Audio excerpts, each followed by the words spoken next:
guys, mag house tour tayo dito sa ating bahay kubo. So ito po ay tag 85,000. Ayan, dalawa po yan, bali pinagdugtong na. So ayan, may mga previous na lamesa.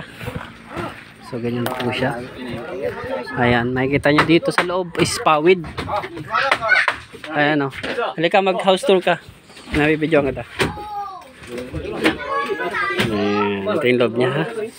Ayan, umpisa mo tayo dito sa pintuan. Sa pintuan. Ano bang Ayan, pasok. Apo. House tour. Ngayon na, sige na. Okay na yan. Sige na, inuulit pa talaga.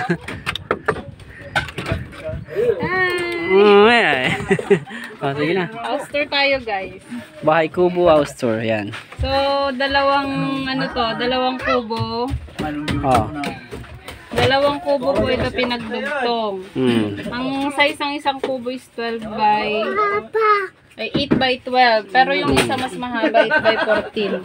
So, pinagdugtong lang ito. Yan, merong lagayan ng TV doon sa kabila. Meron din dito. So, yan. Ito guys, yung pinagdugtongan na. Ito. Guys. Yan. Ayan, ito. Tapos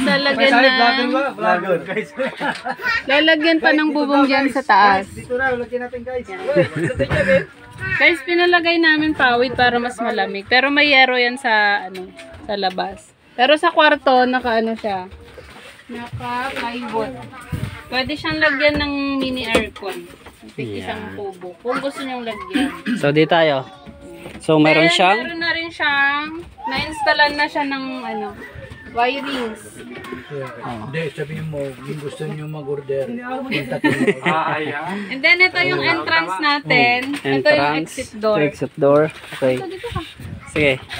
Yung exit door. Hindi pa tapos yung CR. Tapos, kung gusto niyo mag-order, Yung kontakin exit lang door ako. natin.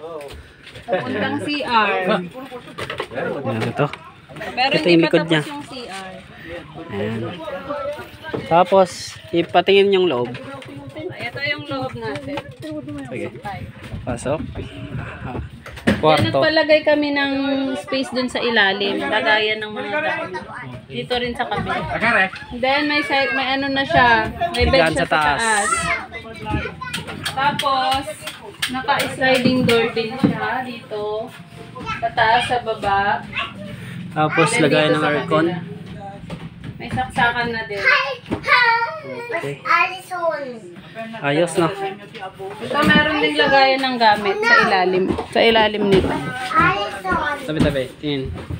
Ay, ganyan. So, ikaw na yung maglalagay dyan. Okay. So, yun guys.